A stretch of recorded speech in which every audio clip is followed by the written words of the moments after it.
Hello, welcome to Sociology of Cars podcast. I'm your host, Jimmy XIE. You're listening to the third episode brought to you by 0 to 60 Studios in San Dimas, California. Today, I have the honor of inviting back Mr. Targa, Michael from our first episode, as well as Ryan, who is not just a pro driver, but he also calls himself an engineering test driver. So I'm so happy that you guys are on the show. Welcome. Good to be here. Thank you, Jimmy. Of course. Per usual, let's just go for a round of introductions. Michael, what should the world know about you? Wow, that's such a big question, Jimmy. I guess the world should know that I like to drive, I like Porsches, and I love living in Los Angeles. Give it up for Michael. Nice. Ryan, who the heck are you? I am also an enthusiast, love driving. I also love Porsches, but I love all sports cars, any make, any model. And I think living in California is a blessing. So Ryan, you are an engineering test driver. I think that's how you categorize your career. Tell us play by play, how did you get into performance driving, being a pro driver, all the way leading up to you calling yourself an engineering test driver? When I was a kid, ever since I could remember, I always gravitated towards cars, car parts, tools, engines, noise. My dad was a big enthusiast of motorcycles, so I'd always be checking out what he's tinkering with and whatnot. My first video game at like 5 years old was a game called Vet on original Mac computer. That's sure some of my age there. Ever since, growing up, being influenced by just the culture, like I had a Lamborghini Diablo poster on my wall. And then growing up, I used to watch Initial D, best motoring videos when YouTube was just kind of get going. Always played racing games. So really what set the foundation of racing for me was Gran Turismo was really what got me early on. There's a lot of variations of games at the time, but that one was the biggest one because it stands out the most. I still play that game. And then just, being in school, I always knew, okay, well, do I just want to drive cars? Like I want to be a race car driver. Long short of that, I spent a good 7 years in community college and trying to figure things out. But what kickstarted my, I would say, knowledge base was going to a trade school, UTI, Universal Technical Institute.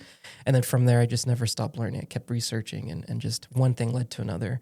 And then at some point I learned there are people that drive like high-end cars, Ferraris, Lamborghinis, and Porsches, and they're testing them. Like they need to benchmark them before they release it to the public, just like any other manufacturer. So I just did some research and I discovered, well, if you're not in the top tier Ferrari, Lamborghini family or a close friend, you can't get in. So I figured, what's my best bet? So just generally looking for jobs while I was in school, I came across one. They hired drivers for, they're called CAT Engineering, and they hired drivers for a Long Beach location, a facility for Mecerdes-Benz. That was my first introduction to test driving. I got a taste of that. It was seasonal. And then after that, I'm like, okay, I could make this a thing if I went for a manufacturer that was up and coming. I knew that was probably the best way. And of course, at the time, Tesla was up and coming. So I set my sights on Tesla. It took me a while to figure out how to get in, but I got my foot in the door. Nice. So fast forward to when you became full-time. Can you list all of the manufacturers you've worked with so far? So I know, Tesla is one, Mercedes-Benz. Yeah, so I worked with Mercedes-Benz, and they had a lot of AMGs there. So AMG division as well, Tesla, Rivian, and then there were some autonomy companies in between as well. And then aside from that, they would take us to like defensive driving courses. So I would drive a variation of different cars pertaining to what manufactured cars I was working with. But at Tesla, they benchmark a lot of different vehicles because I started with pre-facelift to the Model S, and then the Model X came out, then the Model 3. So you can imagine a wide variety of vehicles that they were trying to benchmark to those vehicles, from sports SUVs, sports sedans, sports cars. Our friend Nate, he's very vocal and a little bit upset at the fact that most of the car journalists nowadays just because they've driven a whole bunch of vehicles, press cars on the street. They think like they speak with such a confidence when in fact that they have no track performance driving experience. But you're a different beast, Ryan. You're not only a pro driver, you're a racing instructor as well as a testing driver. So you drive cars before they're even being released. So given your solid and unique background, what are your 3 top manufacturers? I would say Porsche is probably one of my favorites, mainly because they've been around, as you know, for over a century, just about. And they've been in racing for about 75 years. And so they fine-tune their vehicles every single year. And just when I thought, this GT3 RS cannot get any faster, they find another way to make it better. And I'm just mind blown. So they're at that level to where they're just meticulously fine-tuning the vehicle. But then they also have a wide variety of vehicles that if you have a family, you can go out and get a Panamera, a Cayenne, so on and so forth. Yeah. So they're at that level. And then my next would be Toyota, because at the same pedigree, Toyota prides themselves in bringing not only a valuable vehicle, but a reliable vehicle. So it may not be a premium like Porsche, but it's an affordable vehicle that the masses can relate to. So I think whatever product Toyota makes, whether it's a hybrid, an off-road vehicle, a commuter, a sports car, they do it in such a way to where they understand their market and what will this person pay for this type of vehicle. And I would say they're probably one of the at least top selling manufacturers in the world. And then lastly, I would have to give it to Tesla just because they paved the way of entering the market with an EV when there were a lot of naysayers out there. Elon found a way to get backing for it and to penetrate the market with his EV. And not to say that it's the best vehicle and EV on the planet right now, but they just found a way to grab the audience and to get them to accept it. Ironically enough, though, Porsche was the first to produce an electric vehicle and a hybrid vehicle in the early 1900s, but no one talks about it.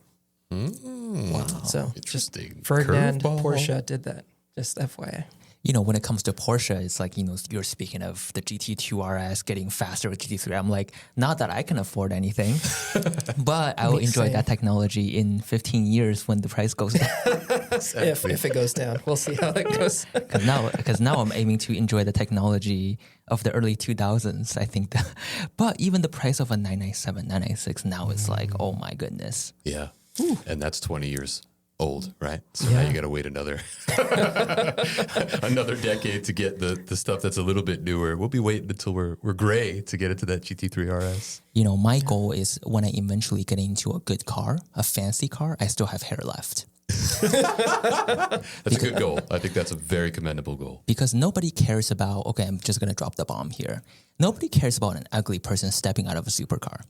If I don't have hair and I'm like fat and I'm old, I mean, it's like, oh, you know, nice car, but nobody cares about me, right? I want it to be beautiful, handsome, sharp, and also driving a nice car. I like that. YOLO.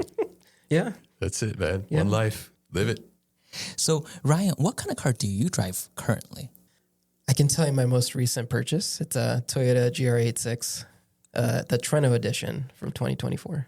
What? Nice. Yeah. Not a GT3 RS? I can't afford that yet. And this is actually my very first new car purchase. So it took me a while to build up to a new car. Yeah. Good for you, man. Yeah. Thank you. What car did you came from prior to the GR86? This was primarily my track car, but it was an 07 350Z. I still have it. It's just parked. That's also the first car I've thrown a bunch of race parts in. That's still streetable. As far as, buying a brand new differential, racing differential, putting a brand new short final drive in there, Wow. bolt-ons, all suspension. Like I went ham on that car to fit a class with Nissan Challenge. Oh, cool. Before that, it had 99 Miata and then NB, and no longer have that one, but that was the car that got me back into track driving because I took a hiatus while I was, with Tesla, traveling, doing all that. And I currently also have a 95 240SX. That's the garage queen. She doesn't go out very much. Then I have a daily. It's a 08 Spec V Sentra. It's basically their top model Nissan Sentra. Wow. Nice. Yeah. Do you race the Nissan Sentra? I haven't yet. I would like to try it.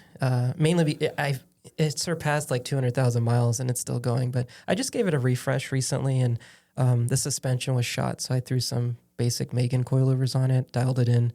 It's on Michelin Pilot Sport 4 tires right now. Sorry, the Super Sports, the predecessor before. Ironically, that car is very separate from the rest of the Sentras. That was particularly tuned on the Nürburgring by the same engineers and developers of the R32, R33, and R34 Nissan Skylines.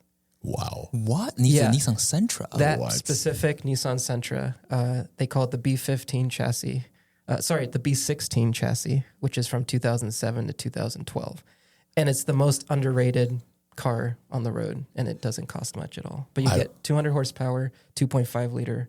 It has variable valve timing, cam phasing, manual box, short gear, 6-speed transmission. It's just an underrated car. I feel like you've got to take that to autocross or something and just like school a bunch of people and kind of blow their minds, right? Because they're going to be like, what the fuck is this Nissan Sentra rolling in here? And then, top of class, they're all going to come over, bro, what did you do? What's under the hood? And you can talk about that story of the manufacturer doing this, not you. That's incredible. That's so cool. I think I would like to teach my girlfriend how to drive stick, and then I was going to introduce her to that kind of driving in that car. That's what I was thinking.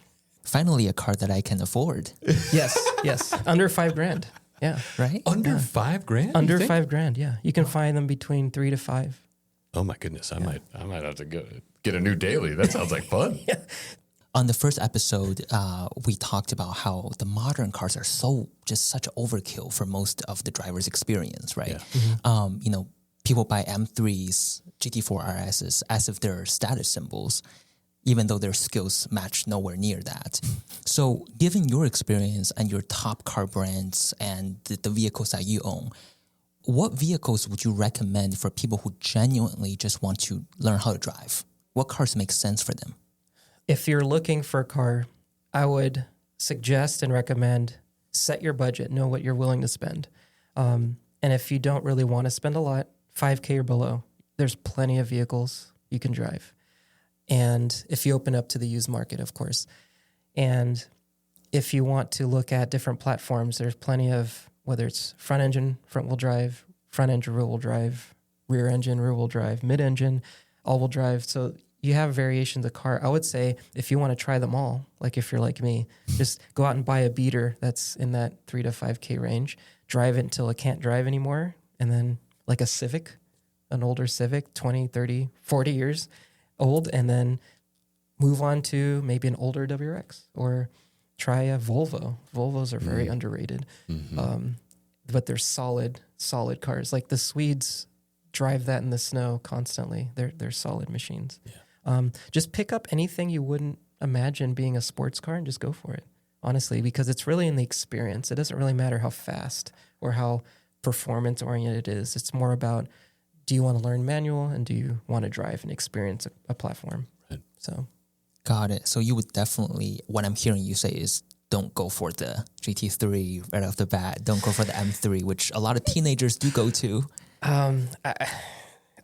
This is, unless you're willing to send your kid off to the morgue, I wouldn't suggest it. It's the same concept of getting a super sport bike. A lot of kids want to get. So I used to work for UTI also a few years back, and I would talk about the trades and teach them using training aids. So they would ask me, "Hey, what do you think of me getting this 600 or 1000?" I'm like, that's an equivalent if you go out and getting a Z06 Corvette right now. It's like for your first car, you're going to end up wrapping it around the pole. Yeah. Funny story, I've wrapped a Corvette around the pole. It's not fun. So don't do that. Start off in like a Miata or something completely just basic and bare bones to where you're learning just how to drive. So it doesn't matter if it's slow. It doesn't matter if it's falling apart. Like that's kind of part of the fun, because then you're like, oh, let me just do some work. Then you learn about your car. You learn that, well, I've done the maintenance on it. So my brake calipers are leaking. Let me just fix that. Let me change the fluid. Now I have the peace of mind that my brakes will work because I've already serviced them. So just it gives you that experience on top of just driving a car. I think that's a great perspective, because I think we hear a lot about shopping for something new and going to the dealer. And like, I think there's so much value out there, like cars that have depreciated, that you could literally pick up anything and just go have fun with it. Mm-hmm. Like that perspective of trying a bunch of different things and enjoying the driving, like out the other side, you'll be that much more skilled, that much more knowledgeable. And then, okay, when it's time to buy your first brand new car, or even when you just have a little bit more budget for something fancy and used, you have much more knowledge to go into it with. Because to go into something that expensive with a little bit of knowledge just feels like it's a recipe for trouble. Trouble, and also you're not getting the best value for how much you're spending. Because then maybe you're just putting around like someone in a Prius would around town, and why drive an M anything if you're just going to drive it around like a Prius? That's kind of a waste of money, I would think. But to each their own. Right. I think it's such a contrast that people who don't have a lot of performance driving experience, some people would say, oh, I only buy Porsche, right? Like I only buy a certain brand. And they know everything about every model as if they're so knowledgeable, but they have no driving experience. But pro drivers like yourself always go for like a Miata or 86. I have a pro driver friend who actually teaches people how to drive Porsches. What he has, an S2000. And nice. He always says to me, like, Jimmy, even though this car is nowhere near the capability of a GT3, but even now as a pro driver, I have not maximized what that platform can do. And that just goes to show me the humility of someone who's actually a pro. You understand that it's not the car, it's me. Right. And unless I can maximize everything about the car and the car is holding me back, I'm not going to go and change the hardware. Yeah. Right. But while you have all these inexperienced people who buy like a car that's 5 times the price and are still not satisfied, I just find that really astonishing. You know, the Honda S2000 operates in such a narrow window when you're maximizing the car that it's very difficult to master. And I understand 100% what he means. It's S2000s are known for power sliding. If you master the fastest line, you power slide through it. You just power on through it. Just enough throttle, you're in VTEC, you're sliding through, and you're like, okay. Not a drift, though. Not to be mistaken for drifting, because drifting looks great and all, but it's not fast.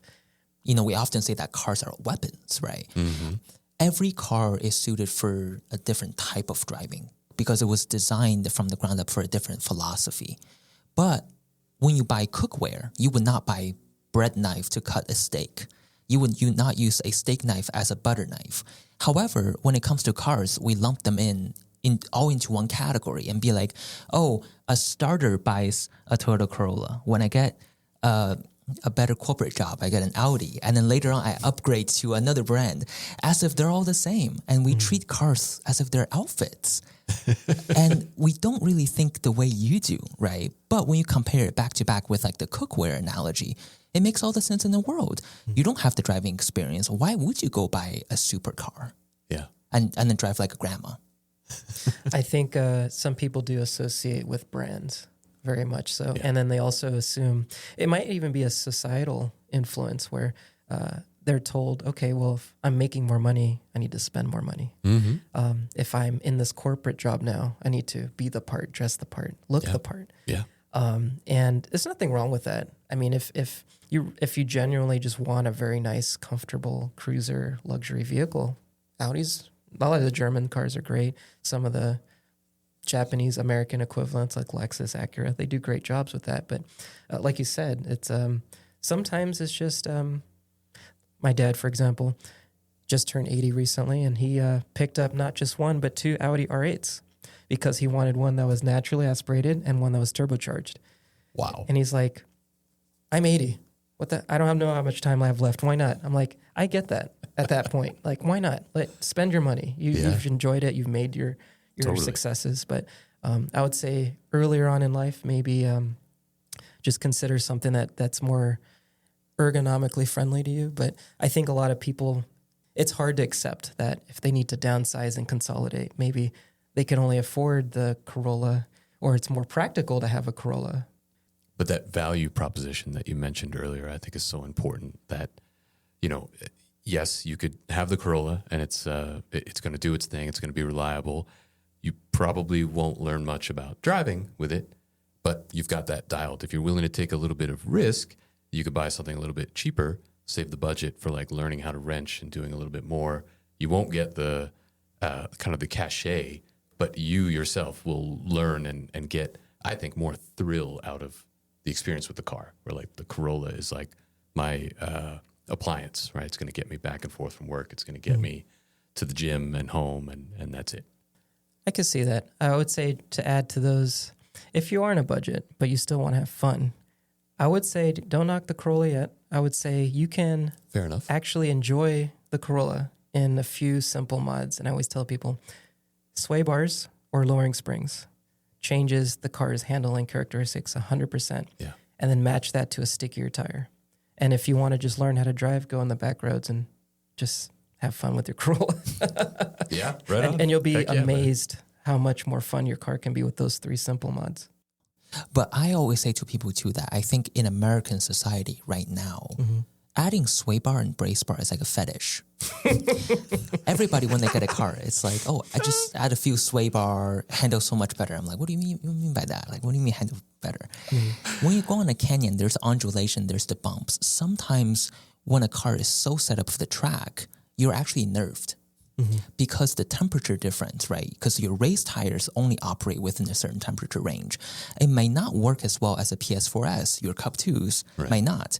And the margin of error is so thin that you might actually hurt yourself if you don't know what you're doing. And then plus that any bump can throw off the chassis and you might end up like flying off the cliff. So that's why the stock Miata is so soft. It really informs you with that lean, with that dive. It's almost like a secondary feedback loop for the driver. So don't just throw everything on there. I do think that it is getting out of control.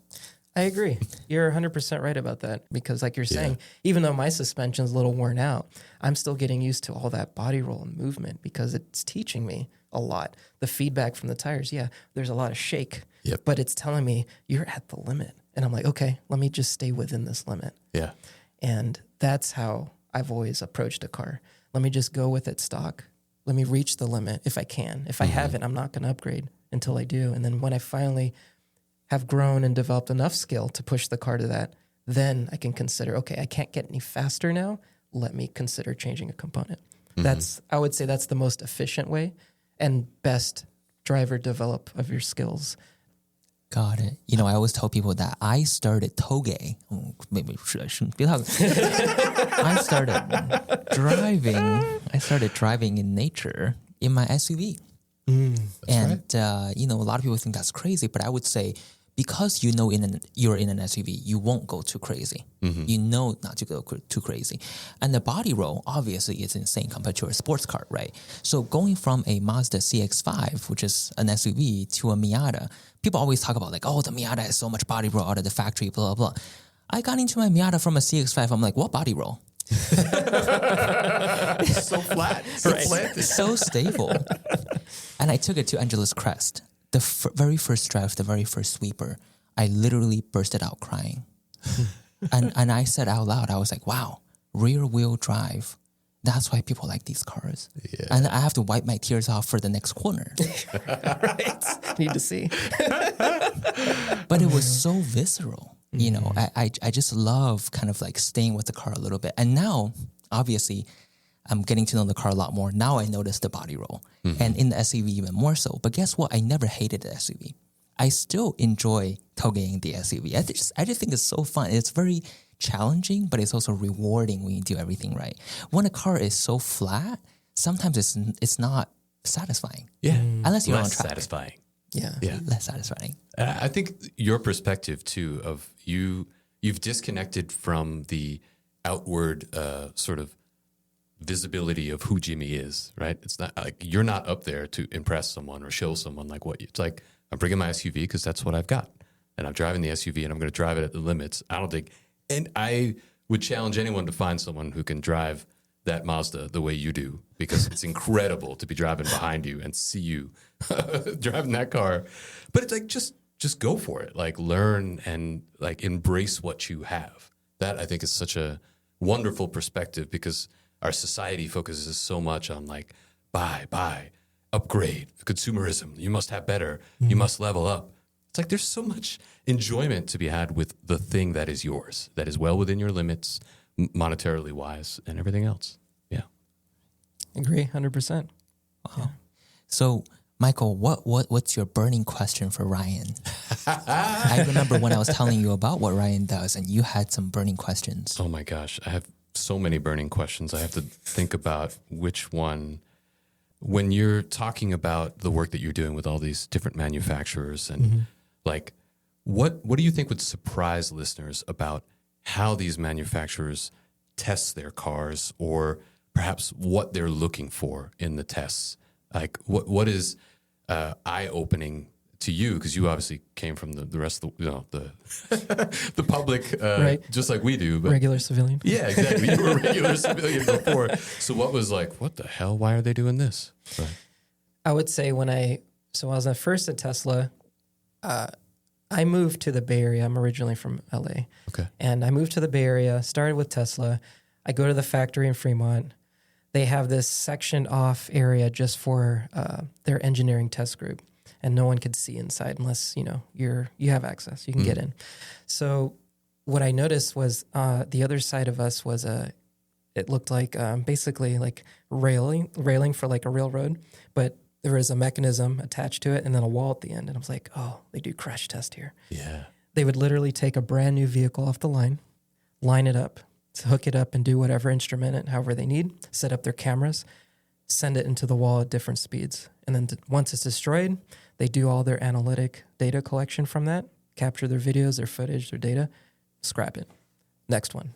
It's like, okay, I guess you got to figure out how a production car actually performs. So that makes sense, but you wouldn't think that. So, okay. And then I would say any vehicle that is tested under the umbrella, once they're done with the test, even if it's just, let's take it to do some high-speed proving ground driving, once they're done and it has like 1,000 miles, crush it. Oh my God.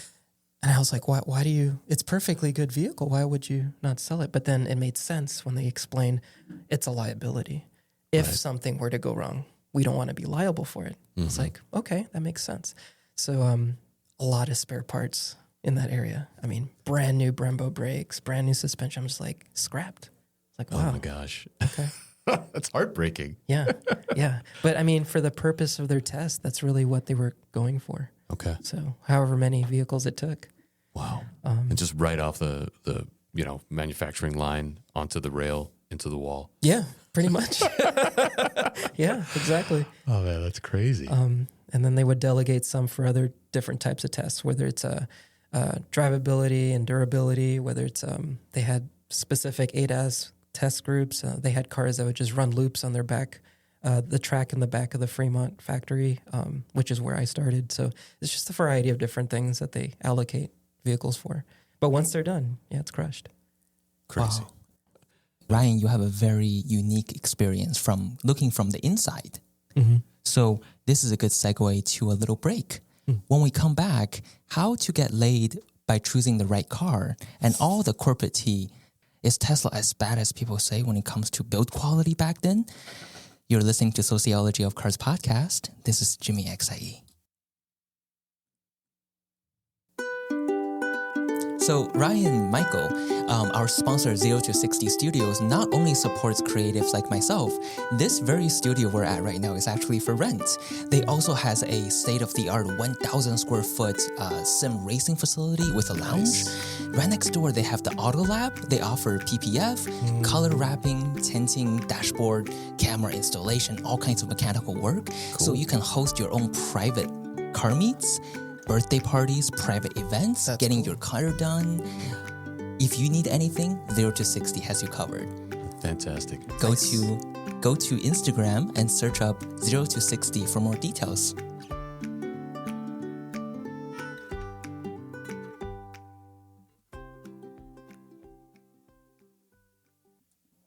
So Ryan, in your experience working with these manufacturers, where or what manufacturer do you feel like you had the most influence at, and in what way? Like, how did they take your feedback and make changes? And we could see that today. I would say it was with Tesla that mainly because I've been there the longest out of all places I've actually worked for. But when I first started Tesla, I was in their reliability and durability group on site. So they never traveled. They had a proving grounds behind the factory, and we would just run laps abusing the vehicle all shift. And so I had an offer to go to Europe with their ADAS bubble. So that's another bubble next to that. And ADAS, for those that don't know, Advanced Drivers Assisted Systems, if I got it correctly, but basically autonomous features, your driver assists in the vehicle. So they had a team dedicated to that, and they wanted to do a Europe trip. So they're sending me to Germany. I was like, okay, I'll do it. And 3 months is typically what I would travel at a time. And when I joined their group, that was the frequency. 3 months travel, 2 weeks off, 3 months again, somewhere else. So for those 3 months, every day when I was working, based on what events happened that day, I would record that, upload it for them to see, and they were time stamped. So it could be maybe 10 events in that day, which is pretty uneventful, or it could be 50 plus, which was pretty eventful. And so based on those timestamps, I'd have to give a very elaborated, in-depth email to them explaining from my feedback as a professional driver, yes, but also just being a forward-facing customer. So it had to be both subjective feedback and then also just what it was. So based on that, I was told, okay, first try at this feature. It should recognize the vehicle in front of you. It should apply the brakes and slow down. I was like, okay. And they want you to try it on the highway, so go on the Autobahn. I was like, okay. So first time in the Autobahn, first time driving a Tesla in Germany. I'm approaching traffic. It's completely dead stopped, and I can see this from a distance. And as I'm approaching it, everything should work, but they said, just be wary. I'm like, okay, fine. So I'm approaching these vehicles. I'm traveling maybe 80 kilometers. The car's not reacting. I'm getting closer. It's not reacting. I'm getting closer. And basically, I'm at that point to where if I do not respond by braking now, I have to take over immediately and brake. And so I got to the point to where I did an ABS stop and right up to the vehicle in front of me. And I'm like, it clearly did not work. So sent the email at the end of the day and wrote what happened. And then sure enough, the next day, they realized, oh, we actually forgot to enable it on our end on software. I'm sorry. So I'm like, okay, that's good to know. So that is an example of how my feedback was direct. We were using a third-party software system that was based out of Israel, and I think it was called Mobileye. And that's what we were using to benchmark our autonomous features, which eventually led to Tesla Vision. So for anyone that drives a Tesla today, that's what they call it, and that's what their system is, because Tesla likes to have everything made in-house at some point, so that's what they created. But my feedback, based on these trips, ongoing trips, and then the collective of us, more drivers joined the team, but we all contributed directly to their autonomous features. Awesome. Could be Ryan Vision. Right. And it's also mind-blowing how, all these high-tech electric cars, you can just turn off a feature like remote in the software. This does not happen in a mechanical gas car, right? No, it does not. What if someone makes a mistake? What if there's a malware? What if there's a bug? That just informs us the future to come. Yes, but sir. now EVs are kind of going down a little bit, the market, government, political policies. So who knows what the future holds? But to me, when I hear that, I'm thinking, hey, it's fun as a story. It's also a little scary because someone can just go in there and manually turn off a feature. Yeah. And then the next thing you know, you're dead. Your car is hacked. Like the cyber vulnerability of your vehicle. Like that wasn't even a phrase 10 years ago or maybe more than that. But it's crazy to think, right? That you could be in your car and somebody could by over the air Wi-Fi, tap into your car, turn something off, and kill you from a distance. Right. And especially like in a gas car, if you hooked up a turbo, then you have a turbo. You don't have to turn the turbo on. But in the EV, it's like you have this feature, you just forgot to switch it on, which is such a weird thing. It's like you have it, but someone might make a mistake. And to me, it sounds like it places a lot of responsibilities on the engineer, whoever sells the car, and whoever owns the car. Yeah. Ryan, does that ever worry you? It does, yes. Simple answer. But it's more of an annoyance because even my new car, the GR86, like a Tesla, it has the ability to connect to Wi-Fi, like you were mentioning. Mm-hmm. And actually, I received an email about updating my audio and touchscreen system. Apparently, they enhanced and tweaked some things to make it sound better and to perform better. I'm like, I still haven't done it yet. But I can connect it to Wi-Fi. But then let's just say when my car is asleep, turned off, and it's not being driven, at that point when it's always connected to Wi-Fi, you can essentially someone can go in there and hack it and do whatever they want, mess something up. Or Teslas, for example, when they are plugged in while charging, they are essentially asleep, but they are connected to Wi-Fi. So anybody can do over-the-air software, tweak the car however they want, and then the next day it's already updated. Mm-hmm. Or it may not tell you that's updated, but something Right. changed.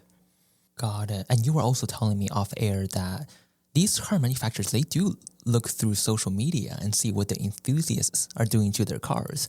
And based on what they find, they might decide, okay, if people are turboing their cars all the time, we might just want to add a turbo straight out of the factory. Or they can say, well, they're going to add that to their cars anyway. We'll just leave some room. Is that true? 100%. That's pretty accurate because especially with the more, I would say, everyday manufacturer car, Toyota, Honda, so on, they know that there's a group of individuals that will modify their cars. So they figured we don't need to put the best suspension on there, but it needs to do everything well, but also feel sporty. It doesn't need to have the highest horsepower output because we know that people are going to want to add bolt-ons and tune it. So we're going to leave room for that. They already know they're going to do a lot more with the car. So they figured, let's give it a good base to where we know it's reliable if you want to keep it factory. Right. And then you can build upon it and it'd still be okay within a good margin. Although of the last, I would say, couple decades, they've been getting closer and closer to the margin to where even an intake you need to tune. Whereas before you can just throw intake, header, exhaust, and all these parts and you'd still be okay on a factory tune. Can't do that as much anymore because they're pushing limits more and more, extracting more out of it to where now there's a smaller margin of error. Got it. Wow. So finally comes to the question that everybody is waiting for. So, Michael was asking if someone wants to go on a date and impress the girl or wants to get laid more. What are the cars from a vanity perspective would, get you more of that testosterone going? It could be estrogen too. I think some of the audience might be shocked, but not all of us are full of testosterone and are car enthusiasts. That's what I've learned over the years. I used to go on dates and anything that I had, the car smelled like oil and it was loud as hell and you can't have a conversation in the car and it was too rough if you don't know a ride and the suspension was stiff. So, but that was because I didn't really care. I wasn't trying to impress, but I've realized that it isn't what you might think. I'm going to use a Lamborghini Urus, for example, obnoxious vehicle, in my opinion, and it's just a brand. And for what it is, you can get many other things to do the same thing. Now, unless I'm sure there's a small niche group of audience that just loves brands. But when it comes down to it, you don't need a lot to impress your date. And I've learned this with my new car that I've purchased because all of my other cars are modified. And when she got in it and we drove around, she's like, wow, this is my favorite car. I was like, really? Why? Is it just because it's new? She's like, no, actually has nothing to do with it being new. It has everything to do with it's calm and quiet. Like we can comfortably drive. We can have a conversation just like we are without all the noises and pops and bangs and rattles and creaks. It has a radio that works and it functions properly, AC. Girls, what I've noticed, girls or guys, whatever you choose, when you're taking out a date that doesn't have the enthusiasm as you do as your car or the testosterone that you have, they prefer comfort and accessories. Got it. Nice. I love how all of us keep leaning on the word testosterone. And you mentioned estrogen. I just want to add to that. Set the ambiance too. Maybe have the right scent in your car that sets the mood. Maybe lighting in your car that sets the mood. Have the right music playing that sets the mood. And if a you will. clean car. Clean Oh, as well. cleanliness. Yes, Oh my that gosh, is you that is can never important. go wrong there. You know, Definitely. I think Top Gear did an episode where they got like a E46 into a lab with like blue lights and everything just to see if there's like any body fluids on the carpet and the dash. Oh my God. And that's my 2 cents. So like if I'm gonna buy if I'm gonna buy an old car, it'll have to be a Porsche. When you buy like an old M3, what do you expect? Take a black light to it. Yeah, exactly. Yeah, first of all, what's on that fabric? What's on that leather? What's on top of the dashboard? I need to know right now. And you bet it's going to be a mess. I feel like there's a brand in here like Jimmy's Investigative Services or something. Like you go in with the black light and show people in the used car, like, it's a great car, but there's a few gotchas. Yeah, you know, Porsches are the only cars that I would buy used because Porsche owners are genuinely more mature. And I think that I always tell people I consider used cars like old diapers. You can't wear the same old diapers too much. You gotta toss it out because, you know, it's not really the mechanical stuff that concerns me. It's more like the seat. People fart in those seats and the fart goes into the cotton of the seat. So when you sit on it, the old fart from the 70s, It comes back out. they emerge from the seat. God forbid, do not buy it. But so when you buy a used car, toss out the seat first, and then now we're talking about the price. All right. And if you're buying an M3, toss out the whole dash. Consider a deep clean. There are detailers that can deep clean your seats. Steam with the Yeah, seats. yeah. That should get 99% of it out. Farts out.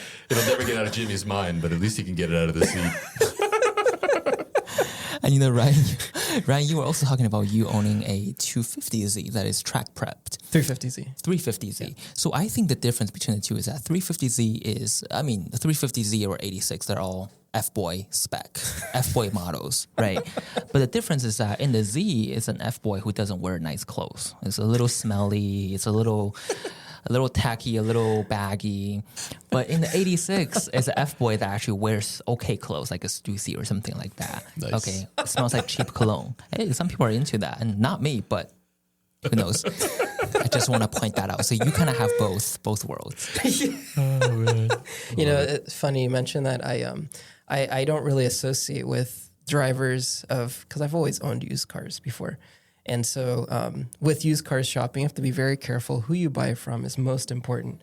It's not so much the cost and low miles. Low miles is a myth. The lesser the car is driven over a long period of time, the more neglected it is. If someone has higher miles, that means someone enjoyed it enough to drive it and maintain it. So if they have maintenance records, it has high miles, that's probably your best bet of a car. I would say my Sentra has over 200,000 miles. My 240SX has over 300,000 miles, original drivetrain. Wow. My 350Z just barely went over 100,000 miles, but I did buy it from an owner that had it the majority of the time, and it was garage kept. Wow. But it's all about the owner. Yeah, I totally agree. I always think you're buying the previous owner, not Yes. the vehicle. Yeah. So Porsche, yes, the likelihood is higher that you're going to find someone who like meticulously went over it because it was an achievement for them. Right. But it could be any brand. It could be somebody who's super into Corvettes. It could be somebody who's super into Miatas. They obsess over the car. Like when you meet the person and you can tell they're obsessed with the car, you've probably got a good buy. Right? Yeah. And because my priority is, you know, the farts and the body fluid and the hygiene part of it. So when I'm buying a car from the owner, I'm looking at the owner's weight, diet, overall household. He's like, can I go in the house and use the bathroom just so he can like look through behind the mirror, open the fridge, be like, oh shit, I'm not buying from this guy. And also the dating behavior. Oh, okay. Right. I know now we're talking. So I just sold my 2020 CX-5 that has 90,000 miles on it. Wow. But I Nice. did so much maintenance, right? It was a nice car compared to someone's neglected car. How they start the engine, do they know a lot about cars? All that matters. And recently I actually learned a new thing called a demo car, a factory demo. Yes. I did not buy it Avoid because... Okay, thank you so much for saying that. Because here's the thing, BMW track their M2s on track for the driving school students as well as the instructors.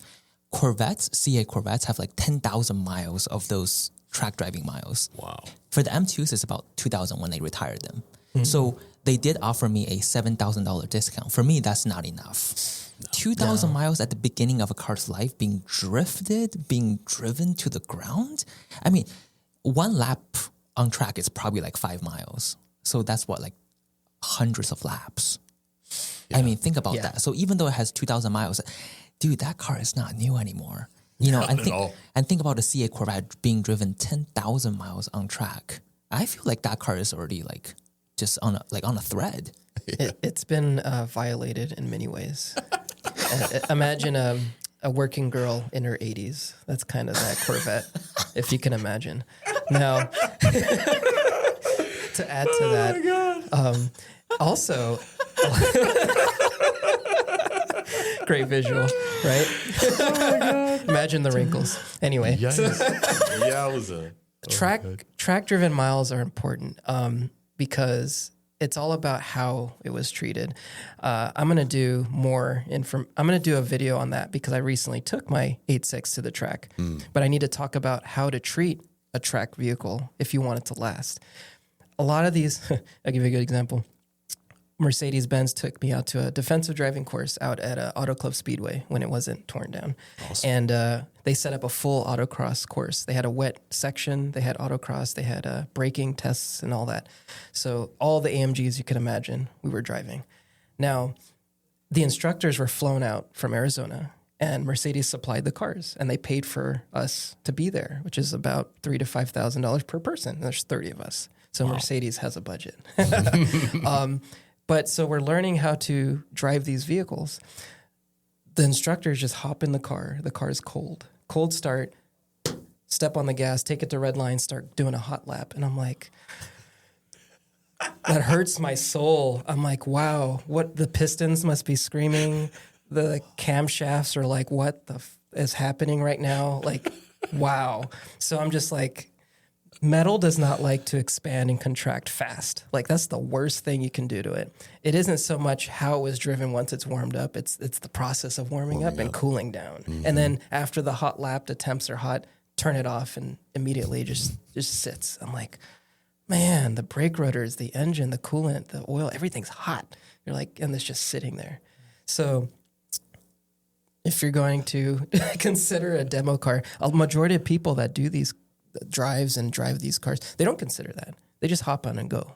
So that's a good choice. Even half off of the car, I wouldn't buy it. Because just consider the cost of an engine, the transmission, the differential, the brakes. You need another car at that point. Wow.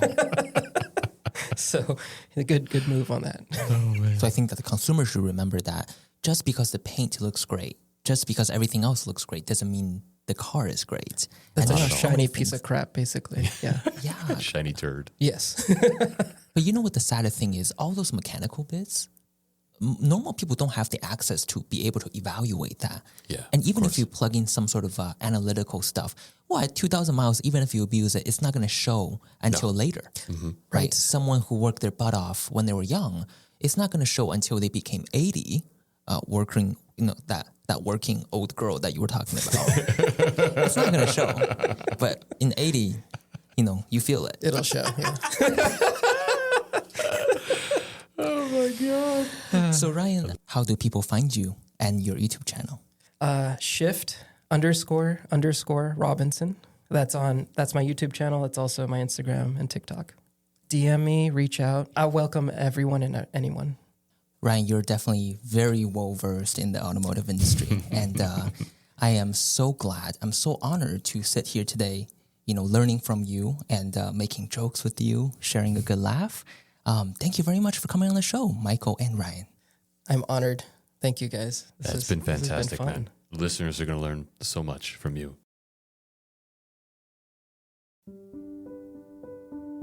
So I grew up in a small farming town where people didn't have a lot of options. One day, my mom's car broke down. And that very night, she was reading me bedside stories. And she told me that the shop was waiting for a part to complete the repair. And I asked her, well, it's not the mechanic's job to make the part and to get the car fixed. She chuckled and said, "No, the mechanic only knows how to put the parts where they belong, but it's the factories that are making the parts." "So who tell the factories how to make the parts and what parts to make?" I asked. She said, "Well, the car manufacturers." But who tells the car manufacturers?" My mom paused and said, "Well, that would have to be someone extremely talented. The very 1%. People who are smart enough to fix the whole car, every aspect of it, build an engine from the ground up. You're going to have to study hard so that someday you can join a circle of elites like them." I know that that's the night when I decided to make my life about searching for the origin of everything. Years later, I got myself through college, graduate school, gone through the good and the bad, the very bad and the terrible. But it's moments like this when I'm sitting in a room, talking to someone talented like Ryan, the behind-the-scenes mastermind, that I cannot help but to whisper, "Mom, I found it." Sociology of Cars podcast is produced by Sociology of Everything, supported by 0 to 60 Studios in San Dimas, California. I'm your host, Jimmy XIE. See you next time.